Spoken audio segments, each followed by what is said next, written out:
ఆంధ్రప్రదేశ్ రాష్ట్ర ప్రభుత్వ విప్ కురుపాం శాసనసభ్యురాలు తోయక జగదీశ్వరి మాట్లాడుతూ గతంలో మాజీ ఎమ్మెల్యే పాముల పుష్పశ్రీవాణి చేసిన వ్యాఖ్యలను ఖండిస్తూ అవన్నీ అవాస్తవాలని, గత ప్రభుత్వంలో పాముల పుష్పశ్రీవాణి చాలా అరాచకాలు చేసిందని, గత ప్రభుత్వంలో తనపై కేసులు పెట్టారని, ఎటువంటి అభివృద్ధి కురుపాంలో జరగలేదని, ఏనుగులు పూర్ణపాడు లాగేసి వంతెన ఏమీ పూర్తి చేయలేదని, ఎటువంటి రోడ్లు భవన నిర్మాణాలు జరగలేదని తెలిపారు. ఈ రోజు ఈ కార్యక్రమంలో గరుగుబిల్లి మండల అధ్యక్షుడు బోర్డు డైరెక్టర్ అక్కిన మధుసూదన్ రావు, కొమరాడ మండల అధ్యక్షుడు డైరెక్టర్ ఉదయ్ శేఖర్ పాత్రుడు, అంబటి రాంబాబు, కూటమి నాయకులు పాల్గొన్నారు. ఇసుక కోసం మేము అడిగితే ఎన్నో కేసులు పెట్టి బెదిరించారు.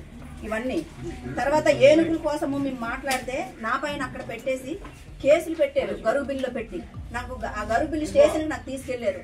రైతులు నష్టపోయారని అడిగితే నా మీద కేసులు పెట్టారు. మొత్తము ఇదిగోండి ఇవన్నీ గరువు బిల్లు దగ్గర ఆపేసి నాకు అక్కడ స్టేషన్ తీసుకెళ్లి చాలా ఇబ్బంది పెట్టేసి మొత్తము అక్కడ కేసులు పెట్టండి అని చెప్పేసి చేయించారు. మరి ఇవన్నీ ఎవరి మీద అప్పుడు పెట్టారు? ఈ రోజు మేము చూసుకుంటే ఒక్క గిరిజనులకైనా కేసు ఉందా? ఒక్కరికైనా కేసులు మేము పెట్టించామా? ఆ వాస్తవాన్ని మీరు వాస్తవంగా నిరూపిస్తే మాత్రం ఊరుకునేది లేదు. మాధ్యమాల్లో ఒకటే నేను తెలియజేస్తున్నాను, ప్రజలకి నేను ఎప్పుడు అందుబాటులో ఉంటాను. ప్రజల కోసం సేవ చేయడానికి ఏ టైం అయినా నేను వెనకం చేయను.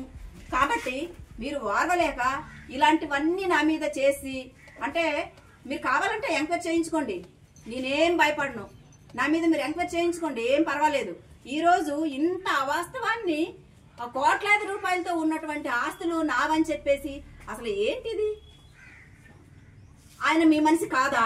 ఆ చంటి అనే మనిషి మీ మనిషి కాదా? వైసీపీ కాదా? వైసీపీ పెంచి పోషించిన మనిషిని ఈ రోజు చూసుకుంటే ఆయన జనసేనకి వచ్చేసుంటే మీరు ఓర్వలేక అవి ఏవేవో చేశారు. మరి అదే రోజు ఆ షాప్ లోనే మీరు వైన్ షాప్ పెట్టించారు. ఆ కిందన ఆ రోజు చూసుకుంటే మీరు ఒక్కసారి గుర్తు చేసుకుంటామా? ఎందుకంటే అక్కడ వైన్ షాప్ ఉన్నది. మీరు ఎవరికి తెప్పించారు? ఎవరి పేరు మీద తెప్పించారు? ఆ షాప్ ఎక్కడుంది?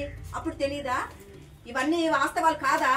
ఈ రోజు ఆయన జనసేనకు వస్తే ఈ రోజు కూటమి దీని మీద కూటమి చేస్తుంది, వీళ్ళే కబ్జా చేస్తున్నారు. ఏం కబ్జా చేసాం?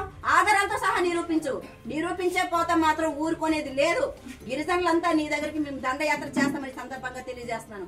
అసలు ఎప్పుడూ లేనట్టు విధంగా నువ్వు అల్లకల్లోలం సృష్టిస్తున్నావు. ఎన్నడూ లేదు. ఈ గుమ్మలక్ష్మీపురంలో ప్రశాంతంగా వాతావరణం ఉండేది. మీరు వచ్చిన తర్వాత ఏ విధంగా అంటే ఆ విధంగా అలాగే కొన్ని గతంలో కొంతమందిని నాన్ ట్రైబల్స్ కూడా ఎన్నో ఇబ్బందులు పెట్టావు. అవి కూడా మర్చిపోయావు. నోటీసులు ఇచ్చారు, అవి కూడా మర్చిపోయావు. ఇవన్నీ నీకు తెలియకపోతే ఇప్పుడు మళ్ళీ గుర్తు చేయవలసి వస్తుంది. ఒకటే చెప్తున్నాము, ఇలాంటివన్నీ మానుకోకపోతే మాత్రం మరి తీవ్రంగా పరిణామాలు ఉంటాయనేసి తెలియజేస్తున్నాను.